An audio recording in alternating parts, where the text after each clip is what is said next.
Alors mon premier amour d'abord c'est le théâtre. Le cinéma, je suis venu au cinéma après. Donc d'abord j'ai commencé en tant qu'amateur avec des associations dans des maisons de jeunes. Après j'ai fait une formation qui m'a beaucoup aidé et qui m'a aussi donné à réfléchir et prendre la décision de continuer de faire une formation et choisir le métier de comédien comme voilà, de choisir le métier de comédien. Donc j'ai fait ce qu'on appelait l'atelier de recherche dramatique, un atelier au théâtre municipal de Casa. 3 ans de formation. Après, la fin de cet atelier coïncidait avec l'obtention de mon bac. Donc j'ai passé le concours de l'ISADAC, donc l'Institut supérieur d'art dramatique et d'animation culturelle. J'ai fait 4 ans de formation. Je suis parti à Paris donc pour un DEA en études théâtrales. Parce que ce qui m'intéressait, c'est le jeu d'abord, mais aussi la mise en scène. Donc, et après, j'ai créé ma propre compagnie, Théâtre Loterie, et j'ai créé ma propre création qui était Les Nobles de Abdelkader Al-Loula, un grand dramaturge algérien assassiné en 1994 à Oran.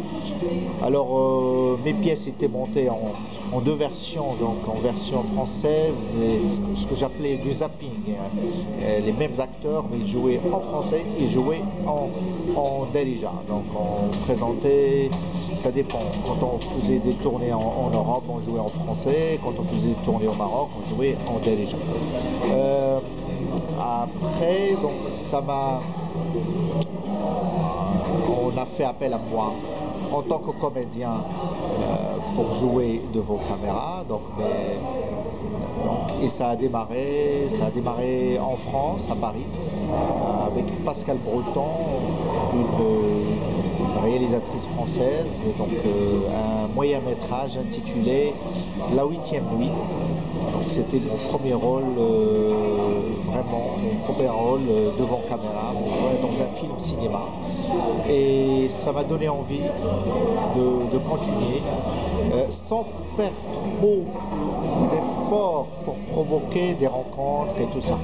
Mais la vraie première proposition était dans le film de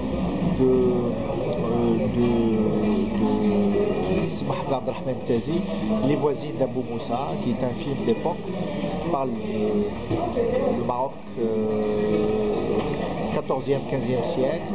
Le film est tiré d'un roman de Ahmed Tawfeq, le ministre des Habous. Et voilà, donc j'ai joué le rôle j'ai interprété le rôle d'un Espagnol converti. Il s'appelle Ali Sancho. En même temps, j'étais assistant réalisateur. Donc, c'est Abdelrahman Tazi parmi les réalisateurs qui allaient voir les acteurs sur scène. Donc il m'a vu dans 2, 3 pièces de théâtre, donc il m'a fait confiance et voilà, j'étais à la fois devant et à la fois son assistant. Et je crois que c'est là où j'ai décidé de passer plus tard à la réalisation au derrière caméra, en réalisant mon premier court-métrage en 2005 intitulé La jeune femme et l'ascenseur. Mais mon premier rôle, disons, dont je suis fier et mon premier rôle au cinéma marocain, c'est le rôle de Kamel dans La chambre noire de Hassan El-Jloua. Voilà. Et c'était juste 1 an après Les voisines d'Abou Moussa, ou la sortie du film Les voisines d'Abou Moussa. Donc là vraiment voilà, ça m'a Vraiment, je ne me suis pas trompé, disons, de mon choix de jeune lauréat d'institut de formation comme l'ISADAC. Voilà. Donc je me suis dit, voilà, je vais continuer dans ce métier-là, parce que après la formation, des fois on a des doutes, on dit est-ce que ça va, les conditions dans lesquelles on travaille au Maroc, est-ce que vraiment ça va me permettre de vivre de ce métier, parce que faire jouer, faire du cinéma, faire du théâtre, c'est beau, mais est-ce qu'on va arriver à y vivre, à élever ses enfants avec ce métier-là? Et là, j'ai décidé de le faire. Voilà. Donc j'ai continué à créer mes propres pièces, à jouer dans toutes mes pièces, parce que je me considère d'abord comme comédien, donc la réalisation c'est après. Et en même temps, je me suis lancé dans la réalisation, donc avec un second court-métrage, La jeune femme et l'instinct, et un troisième, La jeune femme et l'école. Et après ces trois cours, donc j'avais un projet d'un quatrième cours intitulé Noces de l'art, Urs Dam, que j'allais tourner. Mais entre-temps, j'ai rencontré Omar Sari, un jeune auteur marocain vivant à Paris. Donc il m'a proposé un scénario intitulé Andalousie, suite et fin, qui est devenu après Andalousie, mon amour. Voilà. Donc j'ai trouvé l'idée magnifique, mais je trouvais qu'il fallait le développer. Alors on a décidé de le développer ensemble. On a travaillé pendant presque un an et voilà. Et après on a commencé à chercher les financements. Et donc il y avait quelques réponses très positives, entre autres l'avance sur recette du Centre cinématographique marocain. Et puis on est parti au tournage, post-production, et le film est sorti le 11 janvier 2012. Mais avant sa sortie, il était donné en avant-première mondiale le 7 décembre au Festival de Marrakech, Festival international du film de Marrakech, dans la section coup de cœur.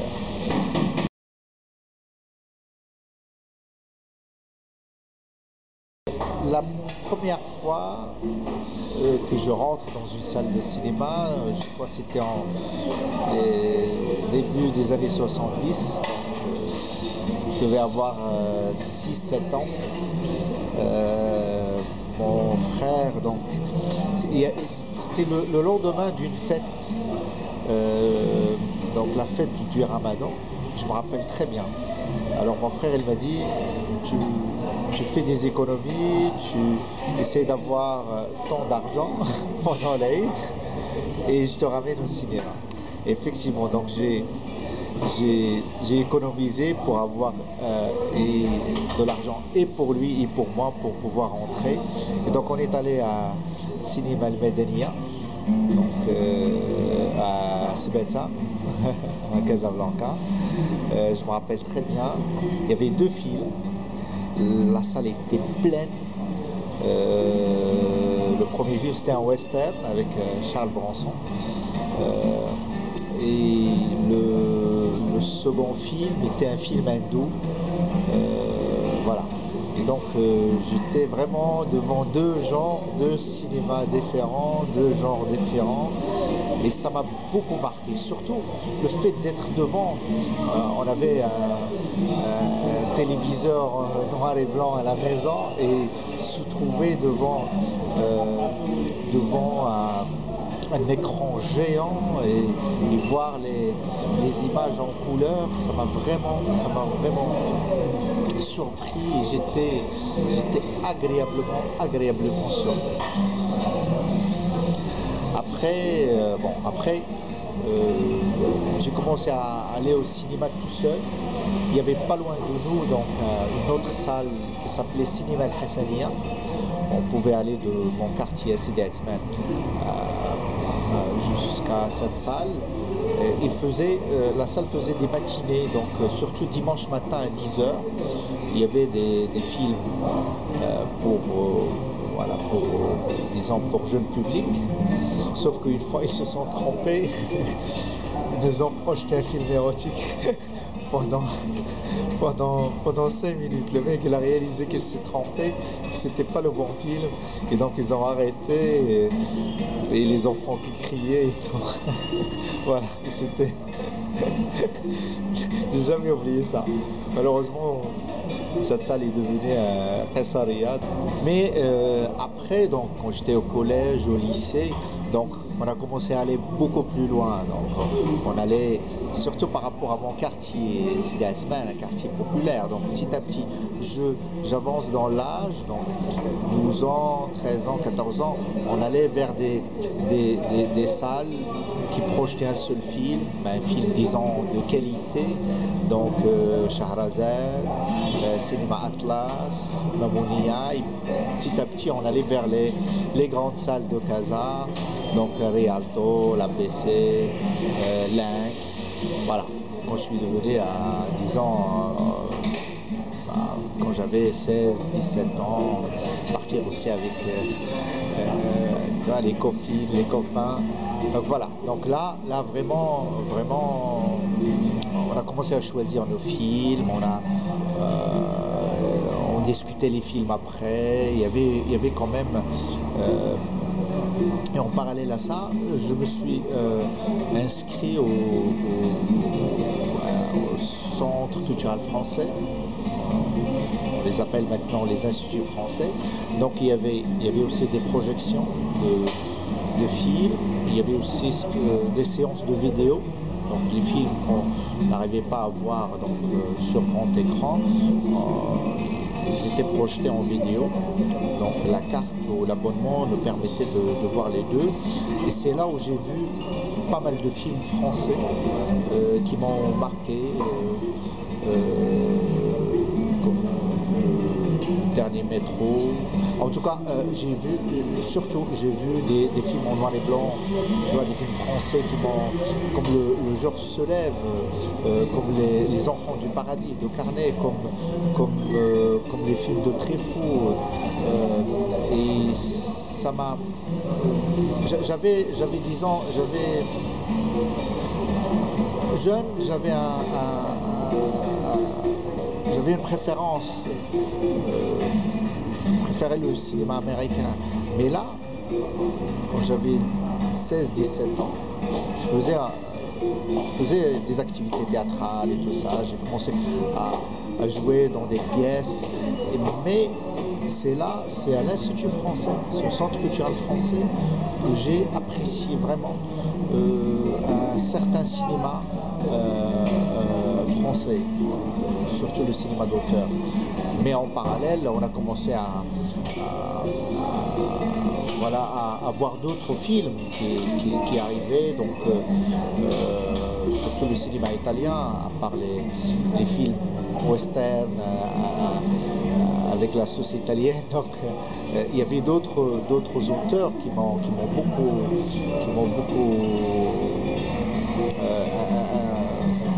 influencé, donc comme Fellini, et d'autres réalisateurs qui sont venus après et qui adoraient eux aussi Fellini, comme Emile Kusturica. Pour moi, l'un de mes meilleurs films jusqu'à maintenant, c'est Underground. C'est le film référence pour moi.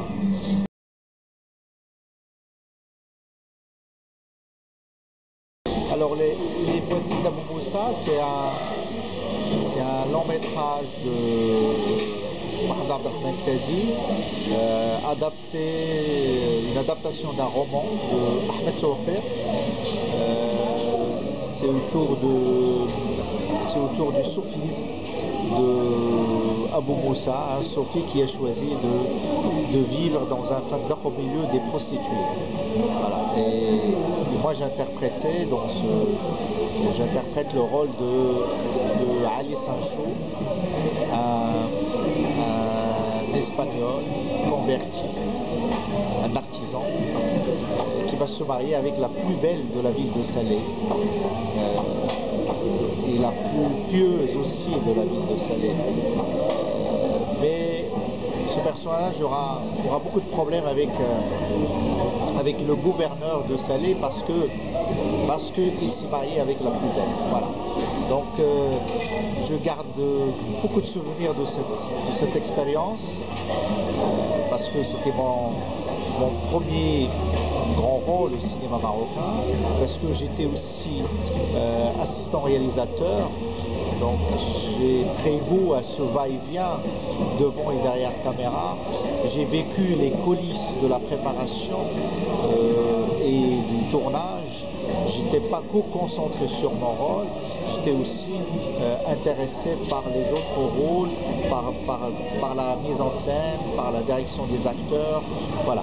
Et je crois que c'est ce projet-là qui m'a donné envie de passer à la réalisation cinématographique.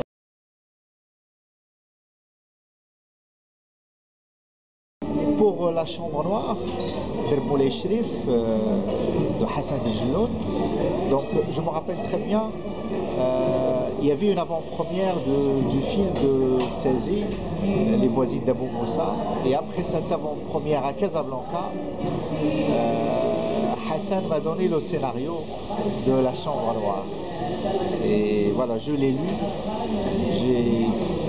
j'ai adoré le scénario, j'avais même une autre proposition pour un autre film, mais qui se tournait en même temps que La Chambre Noire, et j'ai tout de suite fait mon choix.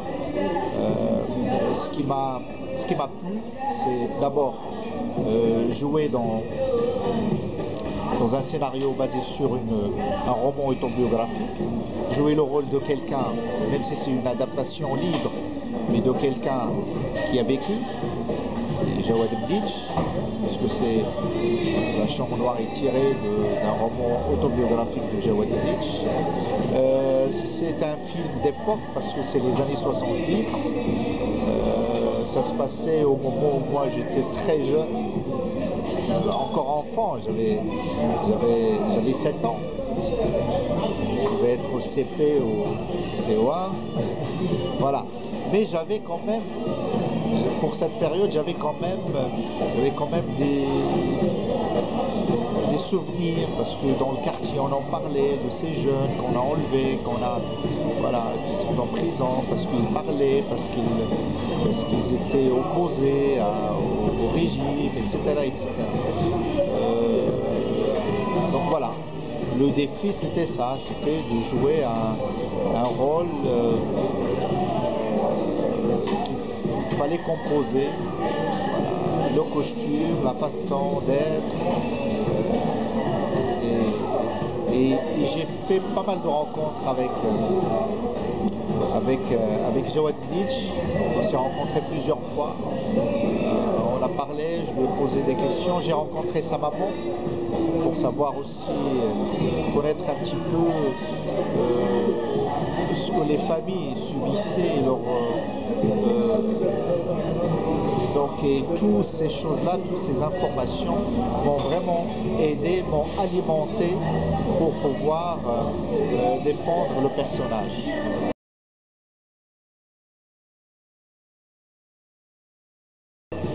Andalousie, mon amour, c'est mon premier long métrage. Pour moi, c'était un plaisir de travailler avec Omar Sarri, un plaisir de développer le scénario ensemble. Comme c'est une comédie, donc on a essayé à la fois de s'amuser et à la fois d'être très sérieux dans nos choix,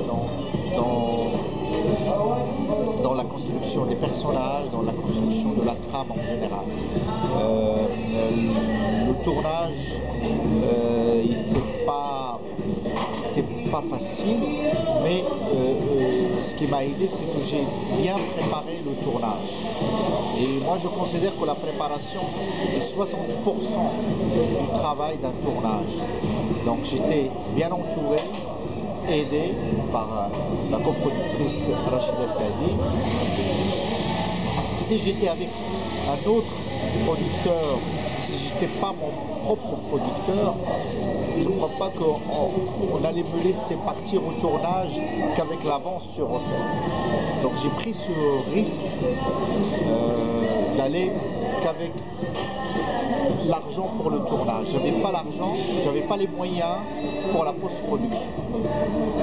Je me suis dit, je tourne d'abord, je fais un premier montage et je cherche les financements pour la post-production. J'ai hésité aussi entre le fait de jouer ou de s'occuper que de la réalisation. Donc j'ai beaucoup hésité, sachant que pendant l'écriture, j'ai développé ce rôle de l'institut pour moi. Alors, des fois, je me réveille le matin, j'ai dit à ma femme, Asma, voilà, je crois pas que je vais jouer. Voilà. Et d'ailleurs, c'est elle qui m'a encouragé à le faire. Et je ne regrette pas d'être à la fois devant et derrière la caméra, parce que j'ai pris beaucoup de plaisir à faire les deux. C'était pas facile, ça demandait beaucoup de travail, beaucoup d'énergie, beaucoup de concentration. Mais je suis vraiment très satisfait du résultat en tant qu'acteur et aussi de l'ensemble du film en tant que réalisateur. J'aimerais bien profiter pour rendre hommage à toute l'équipe qui a travaillé avec moi, l'équipe technique, l'équipe artistique. C'est un film choral, il y a beaucoup de rôles. J'ai essayé de travailler avec des gens avec lesquels je sens une complicité, je sens que ça peut marcher entre nous. J'étais entouré d'une très bonne équipe technique professionnelle, compétente, surtout les chefs de poste, Kamal Berkaoui, l'image, Fawzi avec le son, Marie-Pierre Renaud, le montage, et toute l'équipe, même celui qui s'occupait de l'assistant régisseur était là, était utile, était au service du film. J'ai senti que tout le monde était là pour défendre le film et non pas pour défendre son petit rôle ou sa petite fonction. Voilà, donc vraiment tout le monde était là. Et il y avait une bonne ambiance, et cette bonne ambiance, pendant le tournage, se reflétait, cette ambiance, on la voyait sur l'écran. Et ça, c'était une très très bonne chose.